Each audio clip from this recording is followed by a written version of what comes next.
So yesterday, this content creator that I follow, there's her name, she posted this photo and it says, helping one of his biggest donors sell a car in 1938. History doesn't just change, it repeats. And when I saw this photo, there were a couple of things that stood out at me. And then I ended up kind of having a bunch of questions like, who is this guy? Who's this guy? So I kind of ended up going down this rabbit hole. By the way, his name is Ferdinand Porsche. So as soon as I started asking myself, why does this seem more like a carbon copy? It doesn't just seem like it's a repeat. Like I really do feel like things are just like a straight up carbon copy of the past. And so when I saw that photo, I was like, man, selling a car, I wonder what other like things that are drawing similarities here. So I started with the guy in the picture, and here is Ferdinand Porsche. Yes, that Porsche. So Porsche and Hitler needed each other, and it starts with this, which yeah is a carbon copy of Trump's economic plan. So Hitler's policies included privatizing all state-owned industries and importing and import tariffs, and this was aimed at improving the economy and achieving a national economic self-sufficiency. But the thing is that we're a global community, and more so than ever now, I would even say back then, Hitler understood that he could not just stay in Germany to do this. So they had to spread out. So Hitler decided to orchestrate some terroristic activity and some bombings that he absolutely did, but then he blamed it on foreigners. So then the German people were scared of foreigners and they were scared of traveling outside of Germany. So Hitler and Porsche came together to push this movement. And one of the things you'll notice is that with propaganda, it is incredibly important to have catchy little phrases to kind of let people hang on to things. This one was called Strength Through Joy. KDF is also the Nazi party. The Nazi organization Strength Through Joy, the KDF, promoted this people's car as a way to highlight advantages of the socialism and leisure and travel. So, just like Trump, Hitler created a problem of making people feel like they can't leave, and then he created a solution for it, the people's car. This is an advertisement from that time. If you can see, they look very relaxed, beautiful, no trash, nice clean roads, everything organized, and they're getting ready to travel.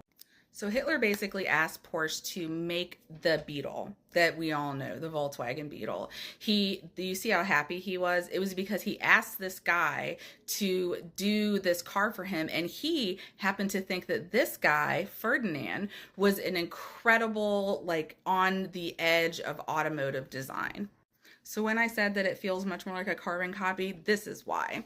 So Ferdinand had his whole career in the automotive industry, and he had helped Mercedes-Benz and other people with designs and stuff like that. And, you know, the car industry was still fairly new back then. So he was known, though, for creating the first gasoline electric hybrid vehicle.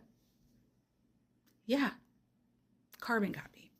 So through the Strength Through Joy propaganda, that it was pushed to make a facility to build all of these vehicles. And so this is said facility. Now, understand that this place did not make any cars the first year that it was open when the war began. At the very beginning, they were just fixing things like planes and other tanks and stuff like that that were coming in from the war.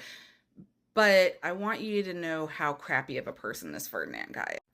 So just like Elon Musk, Ferdinand Porsche was not a German citizen. No, but Hitler decided to make him one in 1934 and he joined the Nazi party.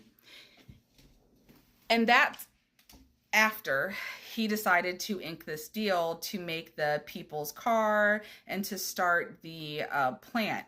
But I also want you to notice this very last bullet point. Porsche's company used forced labor, including Jewish and non-Jewish forced labor, during the years of the war. The entire business model from the ground up was completely designed to use prisoners of war and Jewish people coming in and out of concentration camps. So then I go back to this picture, and I was like, oh my gosh, the birds on their hats sure do all look a whole lot like the Tesla symbol. And it does. A whole lot like that. and it's not an accident. And yet, there is still one more person in this whole crappy story. And because, like I said, it's a carbon copy, you're going to think that I'm like describing Jared Kushner. So, Anton Pieck, whose name still is associated with the Porsche company because they still own a majority of the company, the Volkswagen company, he did nothing really in his life but marry the other guy's daughter and maintain control of the company. So one of my big questions that I still can't really answer is how in the world they escaped any type of law or justice at Nuremberg, seeing that they did utilize Polish people that were in concentration camps to work at that actual plant.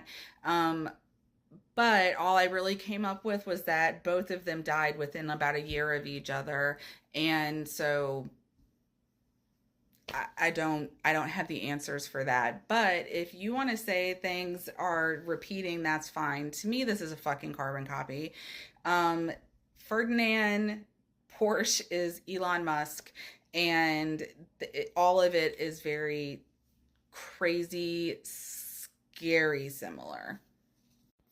But I guess when you have a little non-neurotypical brain these days with an aptitude towards pattern recognition and history, that all of a sudden all of my weird, crazy obsessions are interesting to other people. So I hope that that helped you if you were like me and you looked at that picture and wondered how many connections there really were. There are so many that I'm still not done researching.